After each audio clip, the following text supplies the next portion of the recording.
नवमुंतखब सदर Barack Obama को सदारत का ओहदा संभालते ही जिन चैलेंजेस का सामना होगा उनमें खारजा पॉलिसी बेहद अहम है। अमेरिका की इराक और अफगानिस्तान में जारी जंगें, फ़लस्तीन में इसराइल के हमले और पाकिस्तान और भारत के दरमियान बिगड़ते हुए ताल्लुकात वो मसाइल हैं जिनके हल के हवाले से बहुत सी तवक्कुआत नए सदर से वाबस्ता की गई हैं। नई इंतज़ामिया को खारजा पॉलिसी के मैदान में जिन इशूज़ का सामना होगा, इस हवाले से United states institute of peace ने एक कॉन्फ्रेंस का इनेकाद किया, जिसमें अमरीकी खारजा पॉलिसी के माहिरीन और साबिक़ा अदवार में खारजा पॉलिसी चलाने वाली सरकर्दा शख्सियात ने अपने ख़यालात का इजहार किया। अमरीकी सेंट्रल कमांड के साबिक सरबराह जनरल एंथनी ज़िन्नी मशरिक़ वस्ता में सूरत हाल पर बात करते हुए कहते हैं कि इस मसले के हल के लिए अब पुराने तरीके कारगर साबित नहीं होंगे। मेरे ख्याल में मशरिक़ वस्ता के हल के लिए इस्तेमाल किए जाने वाले पुराने तरीके यानी रहनुमाओं के इजलास और खुसूसी एलचियों के बजाय अब नए तरीके ढूंढने होंगे। जाहिर है वो तरीके कारगर साबित नहीं हुए। मेरे ख्याल में सूरत हाल से निमटने के लिए वहाँ बड़े इदारे होने चाहिए जो वहाँ के माशी और सियासी हालात से निपटें।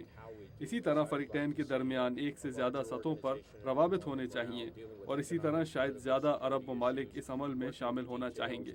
मशरिक़ वस्ता के अलावा बराक ओबामा की इंतज़ामिया को जिस खित्ते पर तवज्जो मरकूज़ करने की ज़रूरत होगी वो जनूबी एशिया है, जो दहशत गर्दी के ख़िलाफ़ अमरीकी जंग का गढ़ है और जहां पाकिस्तान और भारत के दरमियान कशीदगी ख़तरनाक सूरत हाल इख्तियार कर चुकी है। और इसीलिए हाल ही में नवमुंतखब नायब सदर जोसेफ बाइडन ने खित्ते का दौरा किया। अमरीकी कमांड के सरबराह जनरल डेविड पेट्रियस आइंदा हफ्ते पाकिस्तान और अफगानिस्तान का दौरा करने वाले हैं। पाकिस्तान के शुमाल मगरबी सरहदी सूबे में अफगानिस्तान में अमरीकी अफवाज के लिए रसद पहुंचाने के रास्ते को दोबारा खोलने के बारे में उन्होंने कहा कि वो इस सूरत हाल का जायजा ले रहे हैं। There's quite a level of determination we think by सूरत हाल से निमटने का अज़्म देखा गया है। मुकामी ताजर और सिक्योरिटी फोर्सेस कोशा हैं कि ट्रक कंपनियों और रस्त पहुंचाने पर मामूर कबाइल जो इस कारोबार से माली फ़वाइद हासिल करते हैं उनकी मदद से फ़ौजी रस्त के रास्ते को खोला जाए, लेकिन हमें देखना होगा कि आने वाले दिनों में ये किस हद तक मुमकिन होता है। exploring with some partners in the so-called stands. अमरीकी खारजा पॉलिसी के माहिरीन ने शमाली कोरिया और ईरान के जौहरी प्रोग्रामों के बारे में तशवीश का इजहार करते हुए इन्हें दुनिया में अमन के लिए ख़तरा करार दिया और कहा कि इनसे निमटना नई इंतज़ामिया के लिए बड़ा चैलेंज होगा।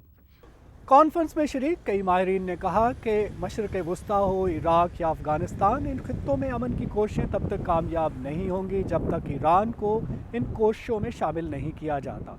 इसीलिए नई इंतज़ामिया को ईरान के साथ मुज़ाकरात के लिए दरवाजे खोलना होंगे। नदीम याकूब, उर्दू VOA, वाशिंगटन।